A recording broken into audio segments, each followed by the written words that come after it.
Samsung BMW குரூப்புடன் சேர்ந்து உருவாக்கும் solid state பேட்டரிக்குள் 1 kilo வெள்ளி தேவைப்படுமா அல்லது அதைவிட குறையா அதிகமா எனக்கு சரியாக தெரியாது.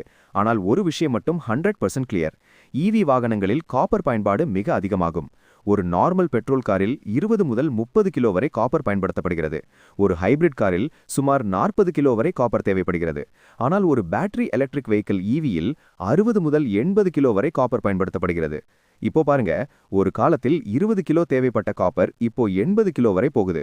அதாவது ஒவ்வொரு ஈவி காரிலும் 4 மடங்கு அதிக காப்பர். உலகமே இப்போது எலக்ட்ரிக் வெஹிக்கிள்ஸுக்கு மாறிக்கொண்டிருக்கிறது. ஈவிகள் அதிகரிக்கும் போது காப்பரின் தேவை கட்டாயமாக அதிகரிக்கும். காப்பரின் தேவை அதிகரிக்கும் போது அதன் விலை ஸ்கை ராக்கெட் ஆகும். ஆனால் கவனிச்சிங்களா, எல்லாரும் எல்இடி பாருங்க எல்இடி பாருங்க என்று பேசுகிறார்கள். ஆனால் காப்பர் பற்றி யாரும் பெருசா பேசவே இல்லை. நீங்க வேண்டுமானால் காப்பர்லையும் முதலீடு செய்யலாம். அதிலும் எல்லா மெட்டல்ஸும் உயரும்னு நினைச்சா மெட்டல் ETF வாங்குறது தான் பெஸ்ட் ஆப்ஷன்.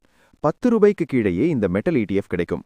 இதில் இந்தியாவின் டாப் 15 மெட்டல் கம்பெனிஸ்ல உங்களுக்கு டைவர்சிஃபிகேஷன் கிடைக்கும். மேலும் இதுல சிப் கூட ஆரம்பிக்கலாம்.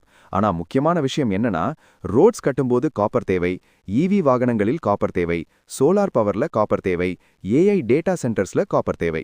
அதாவது ஃபியூச்சர் இண்டஸ்ட்ரியல் யூஸ்ல காப்பர் பயன்பாடு இன்னும் அதிகமாகும்.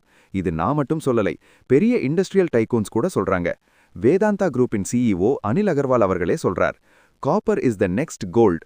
அப்படின்னா நீங்க என்ன நினைக்கிறீங்க? எஸ்னா காமெண்ட்ல உங்க ஒப்பீனியன் சொல்லுங்க. இந்த வீடியோவை உங்க ஃப்ரெண்ட்ஸுக்கு ஷேர் பண்ணுங்க.